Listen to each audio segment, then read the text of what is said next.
Well, it's episode 8 of the boxing review show on Boxing Social. 8. Ramping them up. Might hit double figures. We might well do that, but what we're going to be doing, it's pretty obvious because it's the boxing review show, so we're going to be looking at all the action with particular focus, of course, on the main one from Vegas, which was very sensitional, I think it's fair to say. Yeah. Domestic action as well. We were both at Telford on Saturday night as well, so we're going to have a good look at that. We've got 2 guests, not one today. We're going to catch up with El Gato himself, Jack Catterall, who's got an interesting fight coming up. He has. Yeah. Should be announced very soon. And we're also going to catch up with a man who wears several hats, both literally and metaphorically. He has many occupations, and it's only fair as well we give him a right to reply, because Jamie Moore gave him some stick about 6 weeks ago, didn't he, when he was a special guest. About a man who can do it all, We are. Captain Chaos himself, Nigel Travis, will be joining us, because as you can see, you know anyway where we are. We're in the VIP gym on the edge of Salford, which is where Steve Wood's business, the valve business, the engineering business, is part of the building. But this is where they train the champions here. Jamie Moore and Nigel Travis. They've got there's a lot of champions coming out of here lately. A lot have come through here. Again, Saturday night, you would have seen Carl Frampton, who of course finished his career here. Rocky Fielding, who we'll get into Nigel about Rocky actually, because I'm not quite sure what's happening with Rocky. Where is that? Yeah, Martin Murray finished here, of course. Again, there was a lot of Oliver Harrison. Yeah. The lads that came when Oliver got sick, obviously. Chantel Cameron now is here, of course. Prospects coming through. Yeah. I was going to ask Nigel about Mark Leach, see where he's at, where he's at. Yeah. So we'll get into all that. But what we like to do first off anyway, and it's all about you, isn't it, really? You know, former world champion and everything else. But we like to find out what your week's been like. Yeah, since we did since last week I was in Telford for a lot of it. When you were in town on Wednesday on the beer. I was in town on Wednesday again with you. Like he always says, there's a good chance whenever I do have a drink, it's because I'm with this man, and it leads to a drink too many because Dom doesn't know when to go home. All right, well, who was in Mulligan's watching a young lady sing all those lovely songs when I went home? Voice. Yeah, I wasn't there, was I? I'd gone by then. So you had gone, but only because I told you left your dog alone for too long, and I don't believe in leaving the dogs in the house for too long. So that probably had something to do. But then it was Telford. I had James Moorcroft on. He was fighting for the WBO European title against Ethan James, and he come up short, and so, you know, gutted like that because he was a big underdog, but he was a very live one, I felt. But credit to Ethan James, I thought he boxed a very good fight. Listen, James had little moments in the fight, but I think sort of experience come into play, and it was always going to be tough for James stylistically, but he just couldn't get off the shots that had been working. So it's always frustrating when that happens. But one thing I always say in everything in life, you can't always be at your best, but you can always give your best. And James there's nothing wrong with his heart and giving his effort at that time. So other than that, and then I was trying to go a bit like Nigel, wearing many hats. I went straight after his fight onto work for TNT. The first show with man who was here not long back, Carl Frampton. And Bunsey and Becky. So a busy night, and then stayed up to watch the biggest fight of the year and one of the biggest performances I can remember in a super fight in recent times. Well, just hold on to that one. We'll get into that. You've already previewed Moorcroft a little bit too soon. You've jumped a bit too soon there, Anthony. Okay. But anyway, never mind. We'll speak more about that. But before we speak to Nigel, and we'll bring Nigel into the breakdown as well about the big fights and everything else over the weekend. But first, we're going to catch up with the man himself and find out what he's up to, because we know his story, the Josh Taylor fight and everything else. But after this, I think we'll hear from Jack Catterall.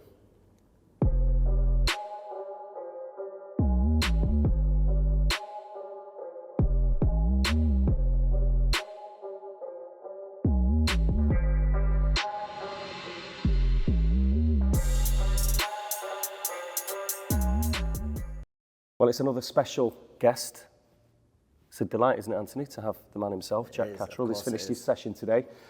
And I know there's news coming in, it's impending. We've heard lots of stories about Jorge Linares. You can't confirm anything with us as such, Jack, but we expect that to happen. But firstly, what kind of shape are you in? And when you're looking, it's end of November, I think you're looking at getting out, is that right? Yeah, so there's been talks over these last couple of weeks about Jorge Linares. For me, it's an exciting fight, and I think people will have seen I want to settle things with Taylor.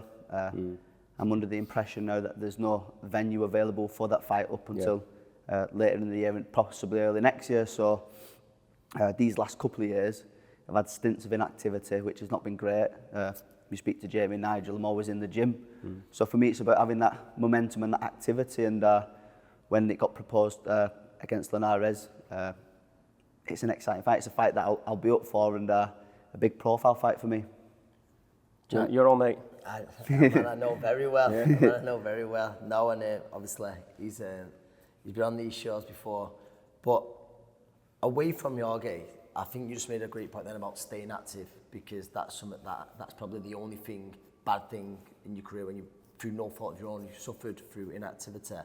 But how disappointed was you when the Regis fight fell through? Because you called for it straight away, and at one point it looked like it was very likely to happen. Did you always think he was going to go that way of Haney? You know what? I honestly thought we was going to get the fight. We agreed terms once before, and then we both made the move over to Matchroom Boxing, and I thought he's no mandatories. I don't see why that fight. Eddie Hearn had mentioned it a few times. And then obviously Haney gets that privilege to move up and fight for the WBC at 140. Now I understand he's got a mandatory as well, Sando Martin, so he's kind of, don't get me wrong, I'm grateful I'm in a good position now. I'm with Matchroom and there's going to be some big nights. There's not going to be an immediate world title fight. And I got told I can possibly wait till next year for Taylor, but then going off the last kind of scenario where the fight got pulled from me twice, I don't want to be sat in that position where I'm in the gym training, grafting every day, and there's nothing to work towards. So I think I've got to make the most of it now and get them fights. We know the story, obviously, with Taylor, and there was a lot of back and forth and everything else, and your night in Glasgow that, you know, I think pretty much everyone believes it was should have been your night. Now with what's happened with Lopez and everything else, has that kind of killed it anyway a little bit, or is it just a personal thing now with you? I mean, do you just want to settle things anyway, regardless of belts and all that business? You know what it is? I want to be involved in these big fights. There's no world title fight next. Linares is a tasty fight for me, a fight that I know I'll have to prepare well for, and definitely one I can't overlook. But there has been that needle with me and Taylor ever since we boxed, and I think it's captured the imagination of all the fans, and it's a fight that gets me up as well, and you know what, I think in the future we will get it on again.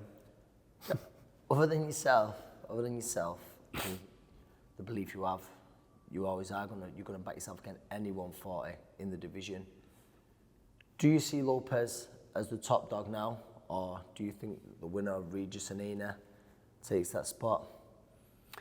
Interesting. I know Lopez is the man. It's a weird one, because I felt like I put the blueprint in against Taylor, kind of knocked him down a little bit, and Lopez has kind of finished it a little bit, if you will. Did you, before the fight, did you pick Josh or Teofimo? I picked Josh before the fight. I thought Josh would have the momentum, the gears kind of to go through, and we didn't know he had a bit of a shaky performance last time out with his first fight at 140.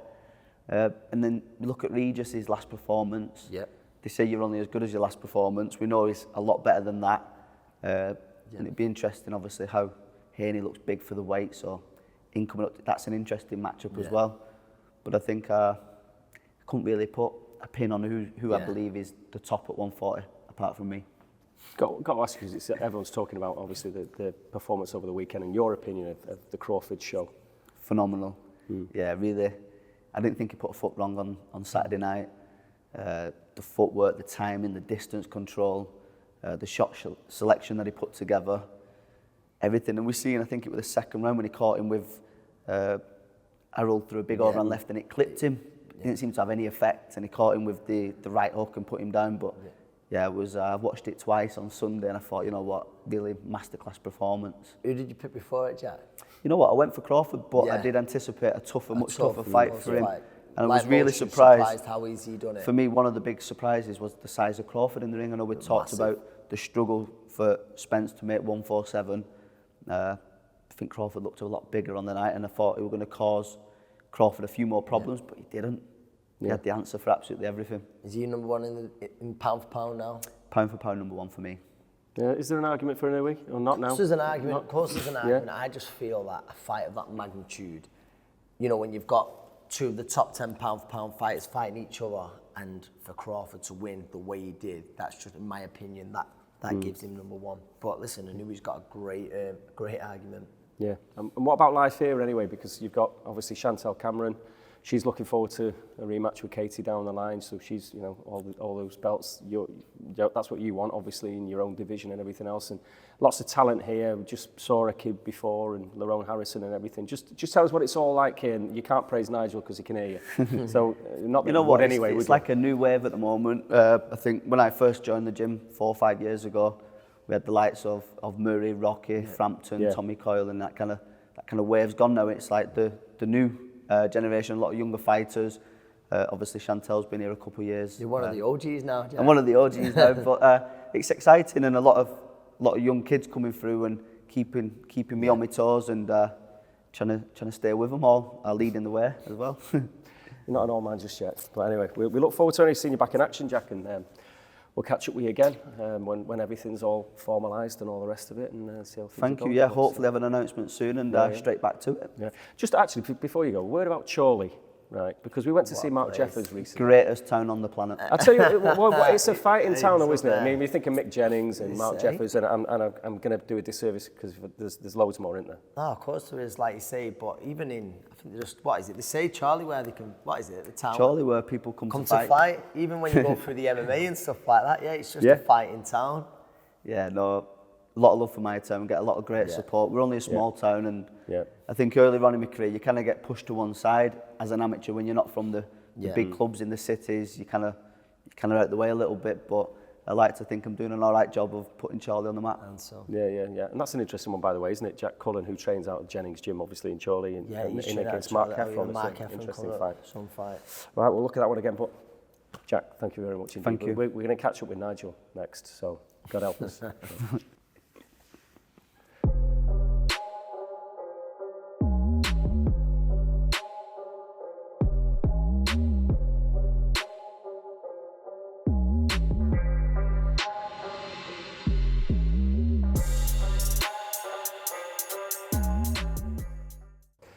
Well, Jack's in fine form. He is, and real talent, isn't he, as well? Very soon. I've been a Jack Catterall fan for many years. Probably heard me say that before, but hopefully now, well, he's got to come through this. But a world title very soon, very much deserved. Yeah. And now I'm improving all the time, and he's becoming a bigger and bigger name. Last time out at the arena, there was a great crowd in there, and it'll only grow. Brilliant performance against Dara Foley, and a man who will take most of the credit for that, I think, is joining us now. We're going to get into Mr. Nigel Travis a little bit later, but you can join us on this little bit, because what we do every week, Nigel, as well as features and all the rest of it, and Crolla's got his Hero of the Week and all that kind of business still to come, but we obviously have a special guest, but I know you were across the action at the weekend, so we're going to get into the breakdown. This is the bit we call a breakdown, where we review the main bits of action. Obviously, UK and abroad. We've got to go straight into the big one, though. There's no point messing about. Normally, we'd try and do it a bit chronological, but no point. It's all about Terence Crawford, isn't it? I mean, the build-up, everything about it, Errol Spence, the Crolla situation, the family situation, which we'll touch upon as well, which we mentioned, I think, last week. But try and put into words the Crawford performance. Myself, I think, for me, it was one of the best performances I can remember. I don't think I'm speaking out of turn in my lifetime in a super fight like that between two elite fighters, which Crawford was a slight favourite with the bookies, but it was seen as a very much a 50-50 fight. It was number one versus number two, and so I always fancied Crawford to do it, and I didn't know it was going to be that convincing, and I think even from round one, I don't know what Nigel feels, but you give Spence round one, it was like me and Jack were saying at the old, he was downloading data comment and stuff like that, but it was like he was just looking and he saw openings, but he thought, no, I'll save them, and it was just an unbelievable performance. I think it put him right in the picture. You're there now where it squashed any argument even of him being a future Hall of Famer, because two of those Ring Magazine belts, that's some achievement, isn't it? And he's done that. And would you back anyone at 154 to beat him? I don't think you would. Certainly after that performance. Well, if he does go there, are you equally impressed, Nigel? Yeah, as good as it gets ever. And I'll reiterate what Anne said. It's just sublime. It was just phenomenal. And I think, the magnitude of fights in my lifetime. And I've been involved in the game a long time, or my family have, so I've always been around it. But the likes of, Tommy Hearns, seen Tommy Hearns versus Marvin Hagler, those 9 minutes of violence. Robinson versus Hagler, another one. They're magnitude fights. I think most of the fights nowadays, because of the business side of it, probably get made too late. Yeah. So the likes of Mayweather and Pacquiao. I said this was happening at the right time, wasn't it? Happening at the right time, as you rightly pointed out. 1 and 2, either way you liked it. I thought that the betting odds were remarkably close for what it was. Crawford was the favourite, rightly so I thought. But we talked about it in the gym. People after the event are very, very great. Say, oh yeah, of course it was. Yeah. I do believe most people I knew were picking Crawford to win in a reasonably close fight, and I picked Crawford. But it was the best thing that I've seen with my own, with my eyes on television. It was just phenomenal, and if you, as a boxing purist, I'd like to think I am. It's just great to witness, greatness. It was great to witness that. That's what it was watching, wasn't it, Nigel? Greatness. Yeah. I said, for me, the biggest strength of Crawford is his versatility. He can do it all, like you say. He can orthodox southpaw. He was strictly southpaw the other night, wasn't it? Yeah. But southpaw orthodox. He can fight on the inside. He can fight on the outside. He can pot shot. He can do it all for me. And like I said, I believe and I know it's come out since, and it's never really been talked about before, but Crawford and Mayweather at 147, who would have won? But I believe he deserves to be in that bracket. I really believe that he deserves to be in that. And I know talk's cheap, innit? Mayweather. Yeah. Mayweather was the self-proclaimed greatest, the best ever, TBE and all that stuff. And I'm not a believer of that, and I never have been, and I never will be. I think people like Julio Cesar Chavez, who was 70-0, and I think they would in those. And we talk about these cross-era fights. Yeah. I believe that Crawford is among all of them. He belongs with them. Has to be. Yeah. Can you think of like a 50-50, which it was? The book is kind of reflected that as well. Have you seen a 50-50 that's that one-sided? I mean, we've had blowouts, but like someone caught cold or something. Jones Jr., Tony and stuff, that was seen as a bit of a picking, wasn't it then? But that was convincing, wasn't it? And there's another name. But again, I think it was the timing. So on the people on the slide, all I would say is that people did mention it, and it was categorized. It was talked about well before about Errol Spence's car accident and had he gotten over it, and they're talking about an immediate rematch, and I hope it doesn't happen. No, same. Because I don't see anything he can do. He's called it though, hasn't he? Spencer's called it straight away, but he wants it 1-5-4 and all that. And again, maybe it's a business decision. That's because it's there. Why not?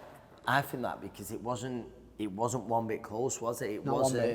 He beat him in every single department. And by the way, I'm a big fan of Spence, and I love listening. He went out on his shield well. And for me, it should have gone around earlier at least. I agree. I don't know what you think. I don't think it needed to be you didn't need to see the 9th round. The 8th round was enough. He was never going to get any success in the fight, was he? No, that just shows the heart of him, and that's great to show heart and all that. But it doesn't do you any favours in your later life, Well, what do you make of him afterwards? He was very gracious as well, as you would expect. The better man won and all the rest of it. He said, my timing was off. That was the only... And he said, I don't want to make any excuses. My timing was off. But it's like that also. I mean, why was his timing off? Because Crawford made him. Yeah, you know what I mean? And can you see any sense in why that would give him any confidence in a rematch? You think, what could he do different? And listen, I think he said about the rematch, and he wasn't making excuses because he said, I'm a grown man. I made the weight. He said, I think he'd like it at 154. He might be full of energy, a bit more energy, a lot more energy, at the weight above. But I just think Crawford's got his number in every way. I think the big obvious thing looking at it was the size. Because everyone talked about prior to this, about how the Spence was naturally the bigger fighter. Yeah. He genuinely didn't look it at all. The shoulders, everything about it, the stature of him. And obviously he was holding himself well, but in Spence gave it 100%, and caught him, as you mentioned, clean. Yeah. There was just no effect, absolutely no effect, and it was, as I said, the words sublime. It was just phenomenal. And what else can he do? I don't think anymore. I think it's if it is rerun again, it'll be the same result, and I believe it'll be. They all deserve money, cashing out elements. So good luck to him. Well, we just asked Jack Cat, but we were talking about Anui last week, quite rightly, as like a sensation because what he's done is just phenomenal. But again, so you're putting Crawford kind of above him now. I think Anui was after that. He was almost everyone's pound for pound number one for about 5 days. Bless him, wasn't he? He was. Yeah. No, I do because, like we were saying, then this was a mega fight one night, and it was 2 fights. And listen, the Stephen Fulton, and you know Stephen Fulton a lot better than us. He's a fantastic fighter. Just again to remind people, Stephen was here, wasn't he? He was. He was in this very gym with Frampton, preparing Frampton and for a lovely kid, Donaire. great fighter. We used him on 2 or 3 occasions. So he came over here for Donaire, for the Donaire fight, which again looks great in hindsight. You know, you look at how Frampton performed. People said, "Oh, he's a washed-up Donaire," and then Donaire went on and did great things after. So, but he was a great kid and a fantastic talent, and obviously a unified world champion. So you don't give those away. That was an unbelievable win, wasn't it? What I would say is from Steve Fulton's point of view, he was in nobody's pound for pound top 10. I don't think, even though he was unified world champion. I do believe that people were talking about Errol Spence maybe being in that top 10. Yeah, so that's what I think. I think to have 2 top 10 people at the peak of their powers. Now people make excuses in hindsight and say, "Oh, he had the car crash." Yeah, we said that before, but he was in people's top 10, and genuinely Crawford made him look bang average. Yeah, and the thing is as well, the 35-year-old Terence Crawford, you know, past his best. Well, that's nonsense. Obviously, he's proved that there's so much left anyway. But it's absolutely stunning. I'd be interested to know what he was shouting at. You know, Charlo outside, because that'd be great. Honestly, he just calls for all the smokers. They don't like. I think Shakur Stevenson's cut from the same cloth. I know the good friends and stuff. I agree. But no, it is now, and I think you'll see him move up. And listen, Jaron Ennis, an unbelievable talent, but it would make much more business sense, and it'd be a bigger fight all in all for him to go up and fight Charlo for all the belts there. And again, Charlo, as good as he is, you'd back Crawford, wouldn't you? Definitely, and he's calling for that, you know, and really, he's not insistent, but he's saying that's what he wants, and how can we stop him doing, you know, the demands he has now are justified, and he's the number one in the sport, without a shadow of a doubt. Inoue, you know, was number one, as you say, for 5 days, you know, because of what he did, but this is, you know, I do believe that he's number one. That's 1 and 2 the other way around. Do you know what it does Crawford as well? Carl, when he was working, he actually said it on TV. He went, what he's done, Crawford, they both wanted this fight, and I know they're saying, like, you know, it's because of me, it's happening, that, but Crawford, he come away from Top Rank, who'd been with a lot of his career. I don't know if you remember that. I remember seeing the press conference, post-fight press conference. I don't know if it was after Kell or not. And he basically says, you know, I've wanted this Errol Spence fight, I'm not been able to deliver it, so, you know, I've got to go. And bear in mind, Bob sat next to him. I'm going my own way. He basically just says that. Yeah.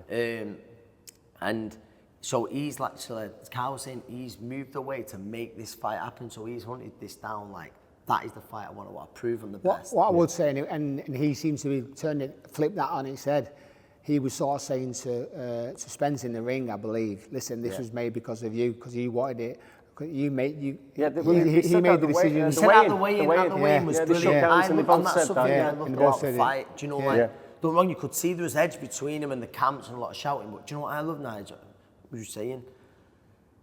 At the weigh-in, they're sort of just looking at each other, and he's going, I think Spence said something like, I don't know if it was like thanking or saying, look what's happening, and he shook hands just to sign of respect, to just saying, nah, it's, you know, it's both of us, we've made this happen. And it's commendable from the sport that we can have that honour and respect, because they're the 2 biggest names who are fighting at the right time. Just like the heavyweight division, innit? Yeah, just like the heavyweight division. They like throwing chairs or tables or all that nonsense. Well, that was a fight everyone demanded, and it happened. So hopefully that filters through to the heavyweights, and we'll get there. Whoever's to blame, who cares? It's just, you know, that's all the back and forth is just boring, isn't it? Yeah. But anyway, it's not all about the glamour of Vegas. There's plenty of glamour in Telford.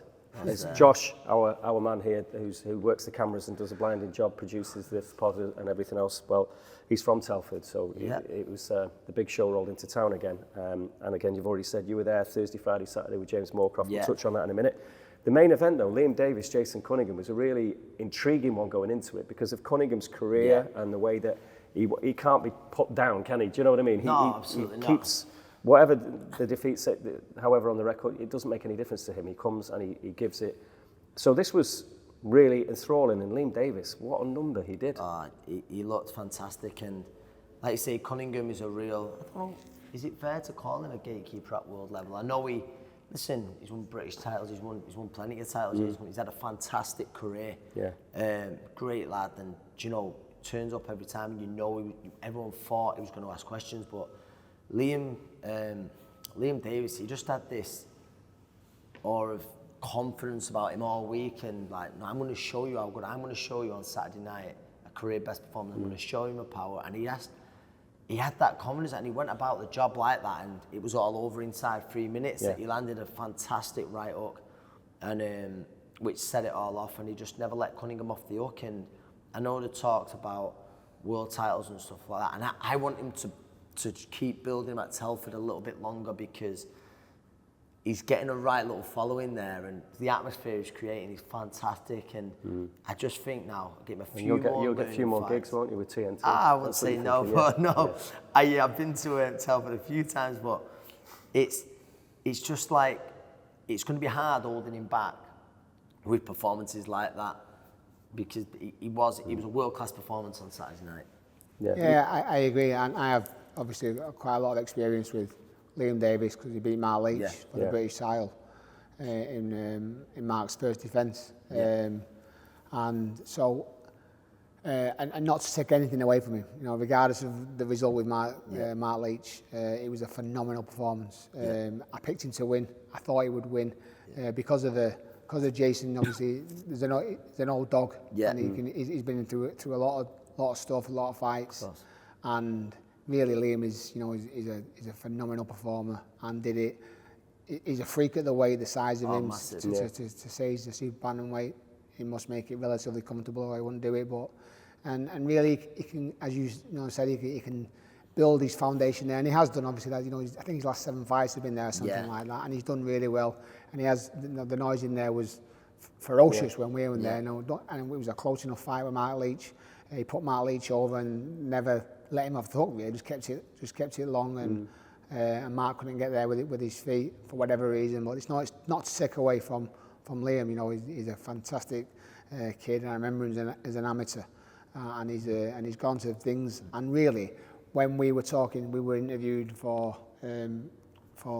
BT Sport or TNT as it is now about the fight, and we talked about Mark Leach because he's a phenomenal performer, and I said, wouldn't be scared of anything, I knew it. And Liam Davis said, he's stupid, I knew he's another level. Now he's calling the Nui out, so it's amazing how that confidence can get him, and good luck to him, as you rightly said, I think I would keep him here, build him, in that European base, and get a firm grasp. When those belts become vacant, like sooner or later he's going to move on definitely. Again. He's going to be right at the front of the queue. And he is, as European champion, a couple of defences behind him, I do believe he'll be the first in the queue. We just mentioned heavyweights before, right? It was one tipped as the future of the heavyweight division, obviously was on the bill, Moses Atoma. He had to go the distance again. He did, well, he was blowing everyone out, wasn't he, in the first few, but... I think he's a special talent, I think his shot selection's unbelievable, and I think, listen, last time out, I think the lad who he beat last time out, he's just upset Matty Harris, and I think with Atoma, I think you've got a very special talent, and he is a baby. He's 18. He's 18, and I think you can see that. But you would back him against You'd back him against most of the top heavyweights in Britain. I think they understand that as well. Those top heavyweights, I think they've been sparring him. Joshua. The sparring stories you wear. He's gone all. He's not gone through them all, but the account he must give of himself. And they're all championing his cause as well, because he obviously is a phenomenal talent. obviously the age of him is the freakish thing. He's so mature in performance. I believe Saturday night, he didn't need to do anything. He just, he was getting the rounds in. He wanted to do the round. I think if he had pushed it a little bit, it'd maybe stay close. Might have got him out there, but why? These kids are developing. You don't need to be trying to blow away, and that shows an experience. So I believe that with his experience, he's learning, he's gaining an experience that he's not had so much. Obviously he's done everything asked of him. In the only thing that he probably missed out on would have been an Olympic gold medal, and I wouldn't have backed against him. Obviously, we've got our own representation now, with DJ Oreo, who's going to go on. But Pat Brown, who's my heavyweight amateur, sparred him and just said, "It's just a beast, absolute, special talent." And we need to applaud that. We need to. I hope they develop him to his full potential, and then see where he goes. We're going to get into Moss side a little bit later on, Nige, but before we leave this heavyweight chit-chat, Dave Allen's going to be back here soon, isn't he? Because he's got the big fight with Fraser Clark. We've got Fraser, So you're going to be working with Dave again? Yeah, Dave's been with us now for a few months. Or last year he came over and then was training fantastically for a fight against Lovejoy, I believe. He was the Don King fighter. Went down. It was in COVID. Went down there in the lockdown to box him, and Don King pulled it because of a contractual disagreement, whatever. And Dave just thought, what's it all about? I'm doing all this hard work. And by his own testimony, he said that was the first time he'd really trained for a fight. The only other fight he qualifies of him training was the Lucas Brown fight. And with now Darren Barker then, wasn't it? And now he's got that bit between his teeth, and he's having a go. And so he's coming back next week, which is plenty of time. He's already training hard over in Yorkshire, working hard. But yeah, Dave's a bit of a phenomenon, I'd say. He's a great character. Yeah, he is. And a lovely lad, and you just want to see him do well. But he's well and truly up for it. But he knows he has to be, against an Olympian. Well, more about your two gyms in a sec. But just a final word then. You spoke about James Moorcroft before, because it was a massive night for James with that European belt as well on the line against Ethan James from Northampton. Ethan James was very good on his feet. He pulled out a career best performance by his own admission, his team's admission. And obviously, credit for James doing that. Listen, things didn't go the way that we'd hoped or what we'd worked on. But like I said at the start, I can never lack the lad's effort. And listen, you're talking about a lad here who's never had an amateur fight in his life, and he's involved in these big nights. So obviously, very proud to be in his corner and stuff like that. And he'll come back and have another roll of the dice. Why not? A nicer lad you couldn't meet as well. It was lovely seeing his mum and dad in Telford, and Terry Tuesday as well. Yeah, shout out to Terry. But great little thing you follow him and stuff like that. But well done to Ethan James. Yeah, well, so that's the breakdown bit taken care of. We might touch on it again, but next we're going to find out a little bit more about the man, Nigel Travis.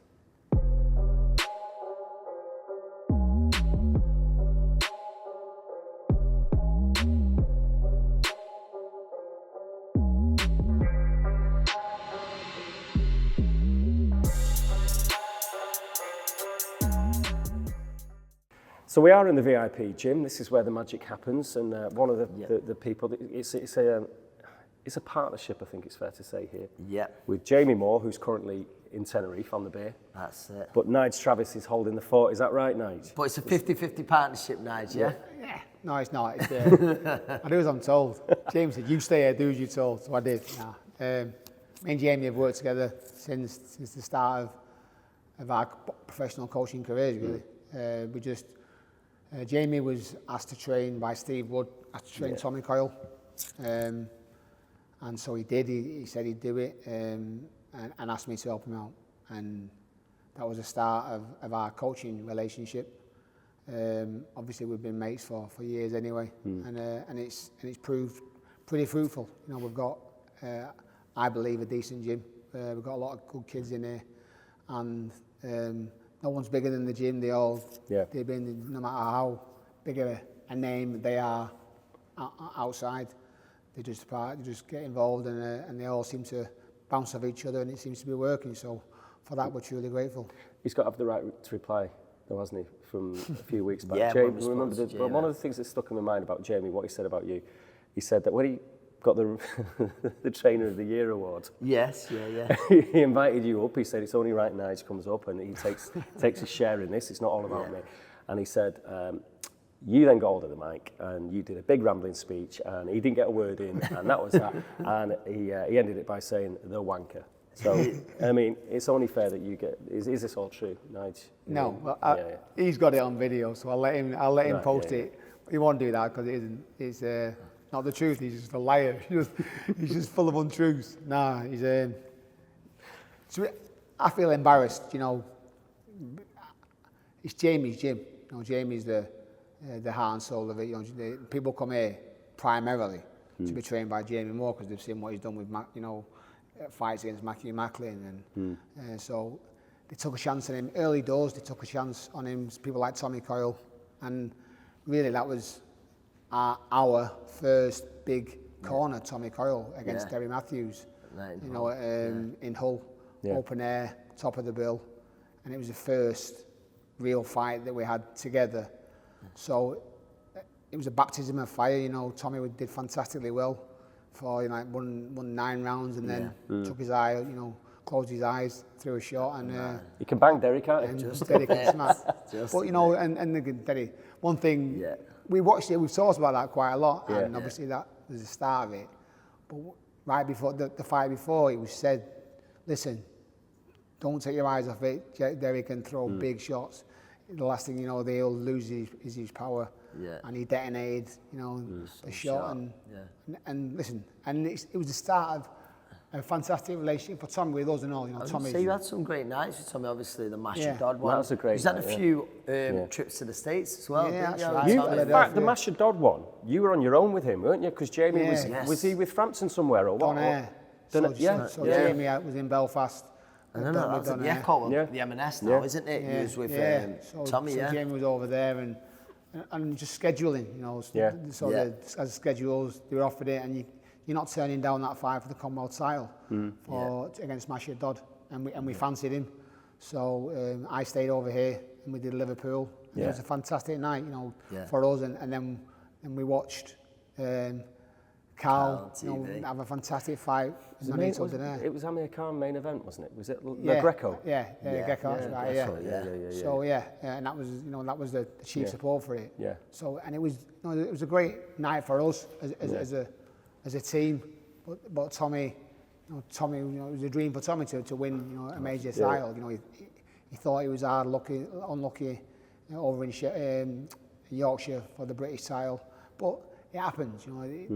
He's just Tommy's a character and just loves to be involved in a good fight, and we had some great nights, as you say, over in America, in Hull. Fantastic. Yeah.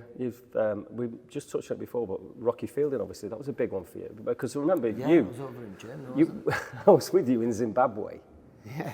And Stacey Copeland won the Commonwealth title in Zimbabwe, which was a hell of a trip, wasn't it? That it was, yeah. And then you got 57 planes to get to the middle of nowhere in Germany to be in Rocky's corner for Zuga, wasn't it? Yeah, that was some journey. But I just Mark Leach, was fighting over in Zimbabwe. And really, he got robbed as well, didn't he? He got robbed. He was mad. They gave it a draw, and he schooled this kid, but. That's the way the business goes. So Mark Leach watched Stacey and then jumped in a cab because they had to be, I had to get it was mad. I went in this cab through these townships and I was absolutely scared. I've got to admit, I was scared to death. Because obviously where we were, it was really, really remote. Yeah. And I thought, where's this cab driver taking me? And he was taking me through, so main road, made it like a motorway, and he went left and I thought, oh, what are we doing here? And there was all these kids pointing, what's this? And I thought, oh, it's going to come on top here. Anyway, we got there and then I had 4 flights to 4 different countries. And it was mad, but it was great. Got there just in time.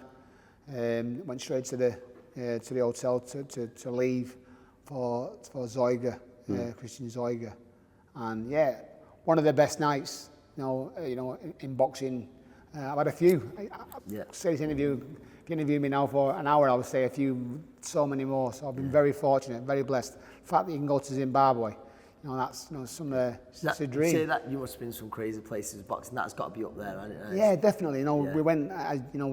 they took us on a safari, and I was like, wow, and I'm looking at wild giraffe, wild elephant, not like going to Chester Zoo, that's where I've been. You know, or, you know, going to these wildlife parks in the wild, and it's like, what's going on? But it was phenomenal, so I genuinely feel blessed that I've had opportunities to do these things, and the boxing's been that vehicle to do it. But yeah, I went to Offenburg, again in some real remote place, and Rocky did the business, and that paved the way then to the first events. Canelo, was against Canelo, so standing in Madison Square Garden, the main event against Canelo, the noise and the Mexicans shouting at you, spitting at you, doing all sorts. They despise you because they love, you know, Canelo so much. Yeah. And you've got to pinch yourself sometimes with some of these things. And listen, you two boys know, because you've been at events yourself and you've been part of it. You've got to pinch yourself and say, you know, thank the Lord that you know that I'm here, you know, doing this, and someone's got my back, someone's watching over me, and I'm eternally grateful for it. Is Rocky coming back then? What's he doing? And he's I know there's a lot of talk with him and social media is a fantastic tool, but listen, him and Darren Till are going back and forth, and Darren Till would like to make, I think, that journey over to our sport, and what better way than fighting a former world champion in Rocky Fielding. At Scouse Needle? Maybe, and you know, and again, social media is a wonderful way of getting these things doing now. We were talking just before about you know, these events like KSI, you know, Tommy Fury. I'm like, and the fact that I'd like to think we are educated boxing people, and we know the sport, and we're giving them that air, you know, oxygen. Why? But it's obviously it just grabs your attention, and because of social media, everyone's got a phone, so everyone can watch it. But absolute nonsense in my eyes. We've got bigger fish to fry. Well, more about you now. Yeah, that's it. Yeah. More about me. Right. An Oldham man, son of Kelvin, who deserves a big mention. A big mention. Your dad obviously steeped in boxing, so that's where you get your boxing from. Top coach, GB, blah blah blah. Still fit as a flea. Still looks fantastic, and he's still doing the business at your amateur gym, Moss Side Fire Station Boxing Club, where you're in there every night. You're saving lives. I know you've got a nice line about saving more lives there than you ever did as a fireman.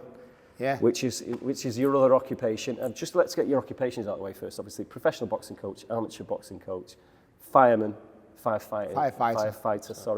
Good lad. That's it. But now you're still a firefighter, but you use the gym as your core business now as a firefighter, because the community aspect is so important for the service. So that's still your role, but you're also an actor and a singer and dancer. I might have been lying about the last two. But so we're going to get into a bit of this, but so obviously you live in Salford now. This is very much your part of the world. An older man like Anthony, and your own amateur career, very good amateur. You were a good amateur. You turned pro very, very briefly, but the fire service was kind of got in the way of that anyway. Yeah, you were based in London for a bit and all the rest of it. So, it's been a bit of a wacky journey for you, really, hasn't it? Yeah, boxing's given me the opportunity to do most things in my life. By that I mean my father obviously raised me in the sport. Didn't really want me to do it, if I'm honest. Never pushed me into it.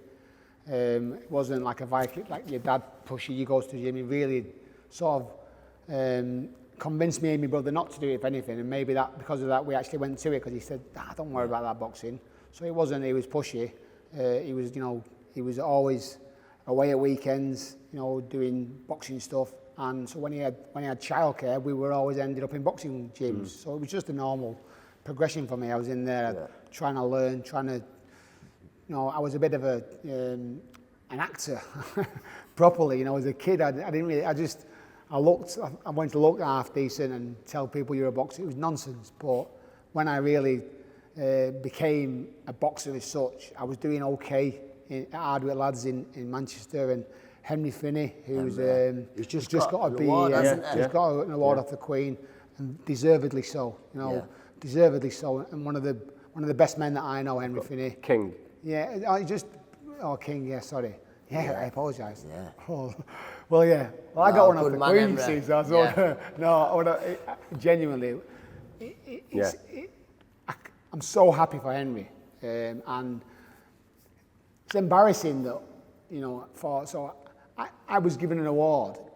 I don't want to say wrongly so, but I was given an award. I get exactly where you're going in that. You're going to say someone who's dedicated their life to the sport. Yeah. So, and I've done it for 10 years. Yeah. My father's done it for 50 years, all his life. Yeah. So my dad's 74 now. I mean, he was retired by the time he was 20. It's crazy for that one, doesn't it? Yeah, I knew he just doesn't look my dad's like 74. that age. He's done, so he gave up boxing himself after 200 amateur fights when he was 22, 23, and then he became a coach. So for 50 years, he's given his life to boxing.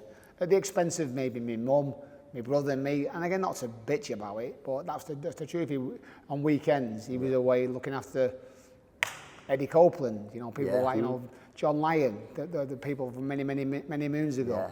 And then, but he deserves that. So when they awarded me this, I was embarrassed, and people who I said, people like me dad, Henry Finney, you know, Dave Langorn over at boxing, people like that. So they're people who I maybe accepted it on behalf of them. Now Henry's got one. I think everyone should get one, because these boxing clubs are the places that, you know, where these kids' lives are changed. And I know it's a bit of a soppy conversation, but it's the God's honest truth. In these deprived areas, these areas of deprivation, boxing clubs, they prosper. They prosper because the kids, you know, people, when we first opened the gym 15 years ago, 16 years ago, we were criticised for teaching the kids how to fight. And our answer was, these kids know how to fight. This is trying to teach them how not to fight. This is teaching them the value of respect, of discipline, of courage to say, I don't want to fight. You know, I want to be able to do this, or this beautiful brutality that goes on in there in boxing rings and boxing clubs around the world. And you won't find a real nice boxing club in a beautiful part of the countryside. You'll find them in middle of council estates, in the middle of estates where there is deprivation, and people do need something. And some people from certain communities, you know, they're idolised because they've got money for doing things that maybe are, you know, are not legal or not right. So if you can replace that person that they idolise with someone who has rules, who does that in a boxing club. Yeah. So everybody, you know, so Jimmy, you know Jimmy, Jimmy Lewis. So how can he not be given a BEM? Because he changed the lives of so many people. Maybe not you, because you may have been okay. Seriously, I think I positively middle class compared to the kids I am. Yeah. I never knew hunger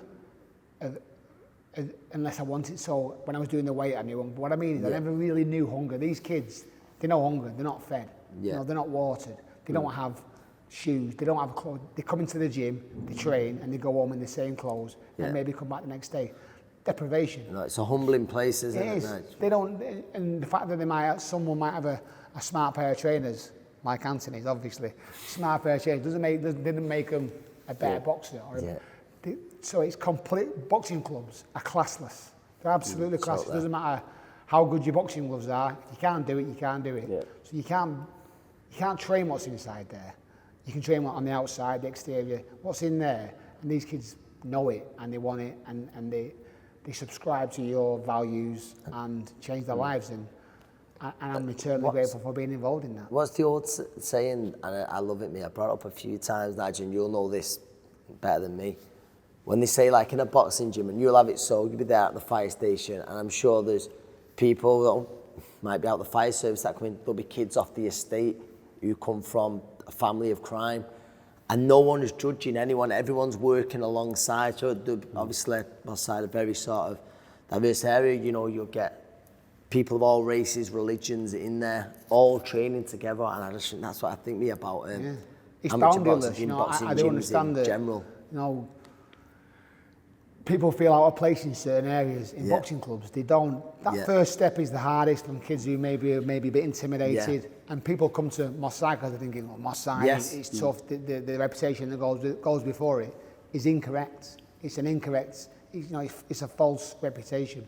It's a wonderful area, and the kids just want to do the best, and they want to do the best wherever they go, whether that's football, boxing.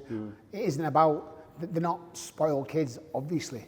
So they'll fight for the food. I've got 7 kids who live in a 2-bedroom house. Yeah. They've got to fight for their breakfast. They've got to fight for their shoes. They've got to fight. That's being able to fight. So you try and harness that, develop that, grow that, and change that, because these kids need, an aspiration.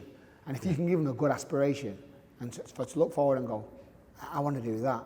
And they see the likes, of kids in the gym who are doing well. So we have got some kids who are I think, will go on to good things. And they're still within our gym. They're still there every day. And these local kids can say, I want to be like him. Not like him. Not like the kid who may be a bad lad, but he's still in the area. Yeah. That kid who's doing well, I want to try and replicate what he's done in the world. And that's what we're trying to do.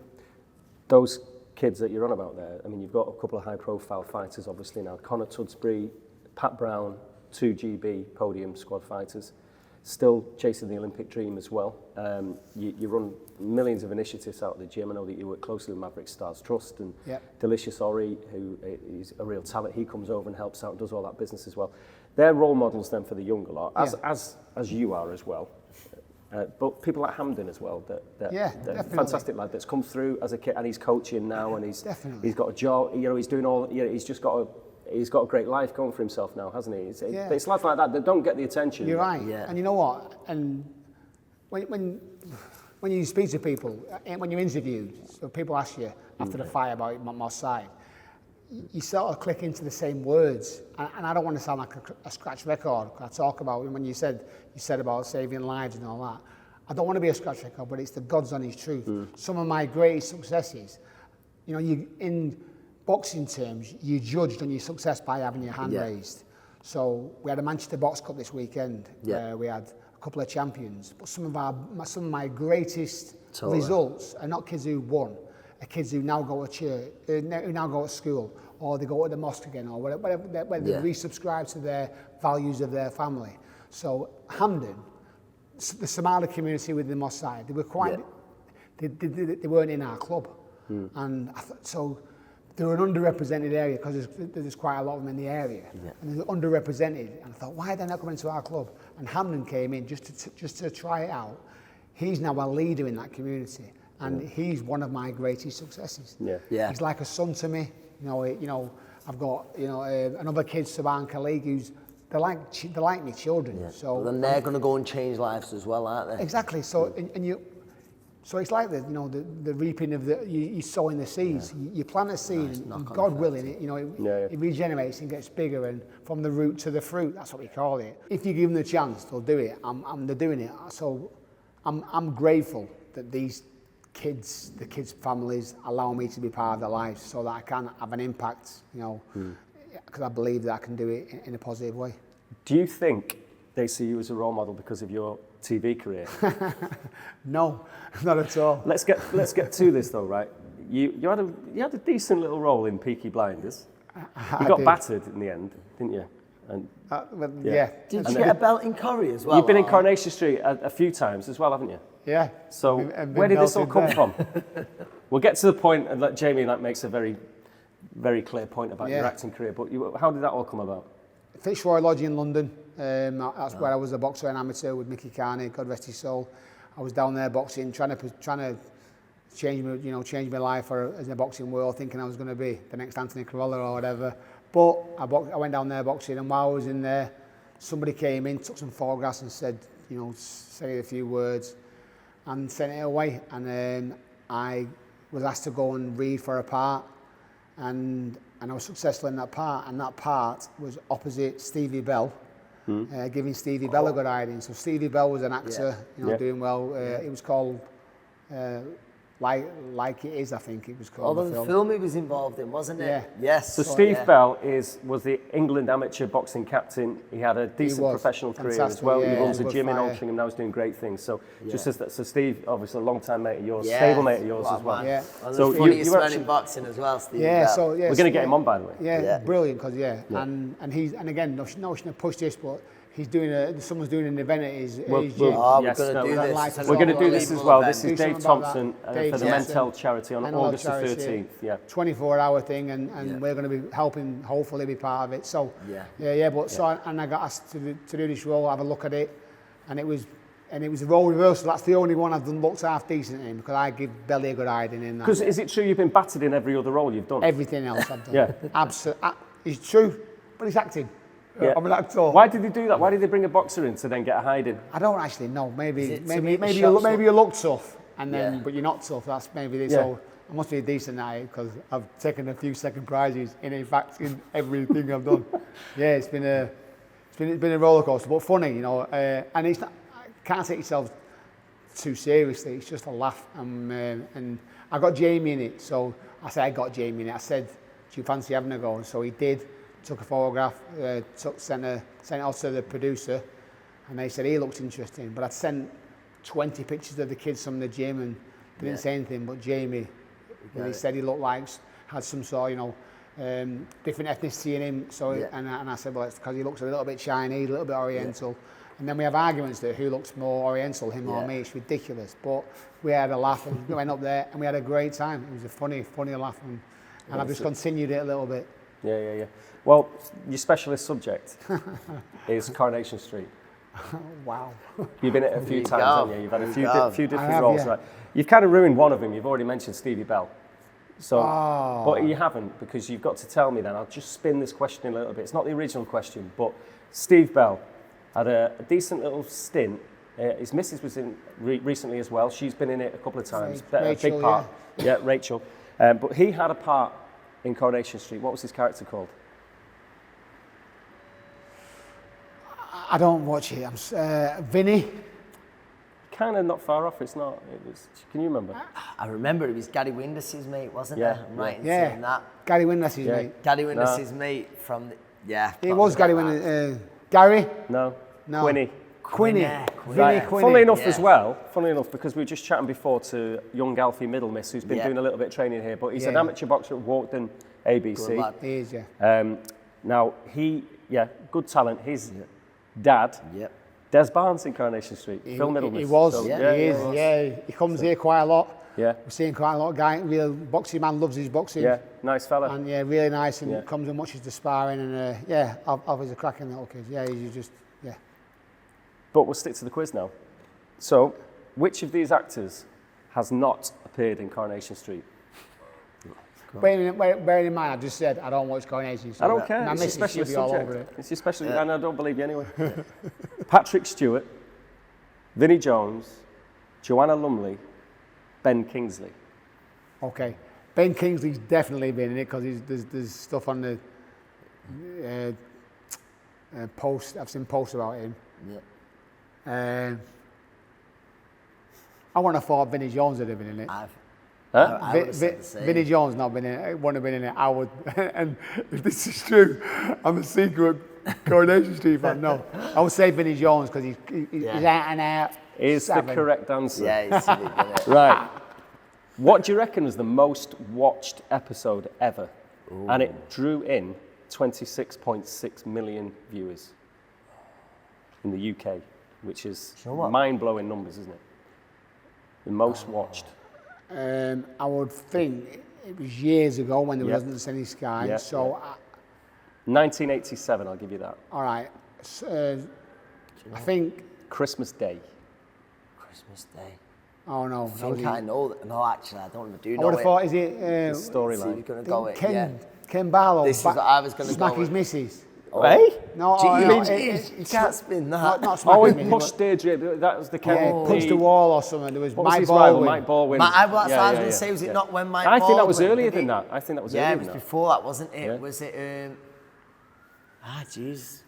So Christmas involved Day. Vera and Christmas I was Day. going to say, would it be Ken and Mike Baldwin? Yeah, No. there was something. So was it Vera and that Jack? was EastEnders when Dirty Den, all that. That was like the Christmas Day ones. Yeah, One of well, the that's big the whole climax. point. Yeah, but no, this is Coronation Street, Christmas Day, 1987, when Hilda Ogden left. Hilda. God bless her. Wow. Yeah, Hilda Ogden. Hilda, she left. That's the highest viewing figures ever. There is somebody in Coronation Street who's in the Guinness Book of Records. You probably would know why. His name's already been mentioned. Yep. Ken Barlow. Yeah. Yep. He's been there not that many episodes. Bill. Yeah, he's the longest running soap actor in history. Yeah. 91 years of age. Does he still write? 1960 Yeah, he is, He writes part of it, Yeah. doesn't he? Yeah. Is that right? I didn't Yeah, know. he does. All right, He so does. you know more than me. Right. The second longest serving character in Coronation Street. Who do you reckon that is? So what? Yeah, Is it when so more when he made- recent, this? No. Are they still in it no, now? but- I'll tell you anyway because there's a little sporty link. Emily Bishop. Right? Sporty link. Yeah, her son is Ollie Holt, the writer. Really? Or the journalist? Yeah, I didn't know that. there you go. Wow. Eileen So Derbyshire. you're the Coronation Street fan? No, I knew That's about why- Ollie Holt. I knew about Ollie Holt That's anyway. why- wow. I knew about that I know anyway. it more recent, but I didn't know that. Yeah. No. So there you go. Anyway, Yeah. a final one. Why is a soap opera called a soap opera? So like my questions on a tram ticket. Wow. Yeah. No idea. Because they were radio dramas in the US and they were sponsored by soap manufacturers. Wow. So that's where it all comes from. So we're following the Yanks again. Again. Apparently so. Terrible. There you go. But you've done all right in that. Yeah. Not I'm a too bad. secret Corrie fan. You're not nowhere near as good as Callum Smith on the Teenage Mutant Ninja Turtles. There's absolutely nothing he doesn't know about them. That is a fact. Which shame about his fight falling through, by the way, isn't it? Yeah, got Better in. be, yeah. Yeah, the Better BF fight now has been put Yeah. back. Well, we don't know when yet, but that was another mega fight, wasn't it? Yeah, And definitely. And again, at the right time, I think, for Callum. Yeah. I thought timing was perfect. Yeah, so really just do. hopefully that chance comes around Yeah, soon. yeah. But that's about it then, Nige. So what's on? What's coming up? What's next? We know Chantel Cameron due for Katie again. You've got Dave Allen coming into the gym. He's got that big fight. Jack, we know he's Yeah. going to have a big fight coming up. So it's all systems go. That's it. So you've named the professionals. I've got my amateur show, my dinner show on September the 9th. Wait, are you going back to Old Trafford with that? No, we're going. Yeah, we are, but not the point. We're going to go to Victoria Warehouse, where Yes, you've obviously had yeah, a few shows. of course, So yeah. we've got a show there, a dinner show. Tables are still available if anyone wants to come and see it. You know, it's just a support for the gym. So we're looking forward to that. Giving the kids a bit of a platform. We've got hopefully like a whole song and dance. You know, we've never done the walk-ins. That's how you know, the shows get an atmosphere. But it's great. It's just to support the kids and give them a bit of a platform to hopefully again aspire to go on to the next level, to follow the likes of my decent amateurs. So. And how's the agent doing for you? Any more showbiz stuff coming up? No. I just Too haven't busy got with this time. anyway? I haven't got. It's just timing. You know, COVID was a good thing for the acting as such because you didn't have to go to London. London, you have to go for auditions in London, which is a lot of money, a lot of time. You've got to be there at 9 o'clock in the morning. So, as you know, the trains are there. So you haven't got to do that as much now because you do it all by video. But I must be garbage at it because I don't seem to have got anything. I record on your phone and I'm no good at it. But listen, I enjoy it. It's a bit of a laugh. I don't take myself too seriously with it. And if anything comes, then I'll have a go at it. But it's not anything I'm serious about. Obviously, boxing and the fire service is what I'm all about. We just passed it. So it's a quick question now because you must have been in. I've read about these Buffalo Burgers, that Buffalo bar down the road. Around the corner? Not far down the road. Buffalo. Town. Buffalo Bar or whatever. Apparently Yeah. they do the best burgers in the whole of Greater Manchester. Is this Really? correct? So No. you can't help Oh, us for out. God's sake. Can't help you That's out, it, we're going sorry. to put it to Honestly. it. Buffalo is a place on I've got to be honest here, so maybe I'm out of the loop. I didn't even know that. I've heard about other burger places. We were talking about it last night. Across the road there, Is that yeah. right? Yep. There you go then. I'll Check it out. Let us know. take your advice. I'll give you a shout. Yeah. All right, sound. Well, Nige, thanks very much indeed for your time. God bless you, boys. That's pretty much it now. But we are obviously a little nod to next week first because we've got the big. We used to talk about Crawford, Spence, but we've got Jake Paul, Nate Diaz next week. Yep, that's a So- big one. Nige, you Wow. staying up for that? He said to me off camera. You Yeah. can't wait for that.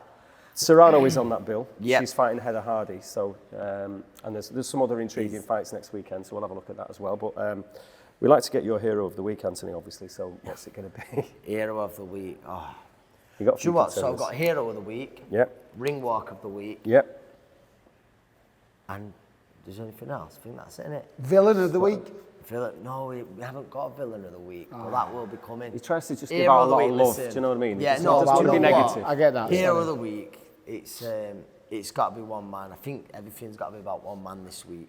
He's Terence Crawford. Like I say, shout out to Liam Davies for an unbelievable performance. But Terence Crawford, he put on, as we've said, one of the best displays we've seen in a mega fight in our lifetime, I believe, and shown everyone just how good he really is. And I think he'll now get the respect that he absolutely deserves.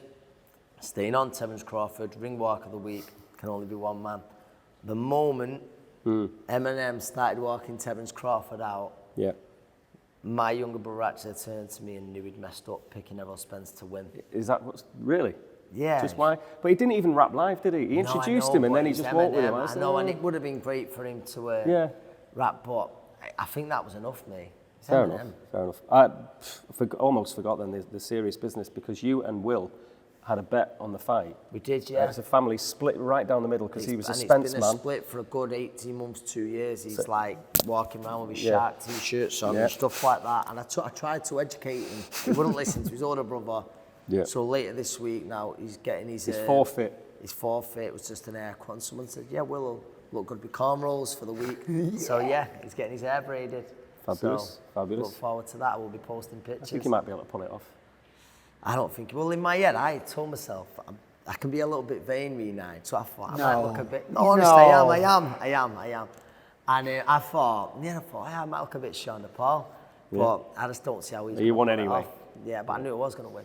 Well, there you go. Well, that's about it. So we'll look at all the action next week. Special guests in tow, and we will be giving a big mention to what Nigel touched upon. Dave Thompson, who lost his son to suicide, and he's doing something about it. He's going to do a 24-hour boxathon, and we're going to have a look at that next week. There's going to be a lot involved in it, so yeah, royalty involved, boxing, football royalty as well. So we'll have a look at that, but thank you very much indeed for watching the Boxing Review Show. Link, do all that. Subscribe, leave comments, do a lot. Good comments. See you next week. Yeah, all the best.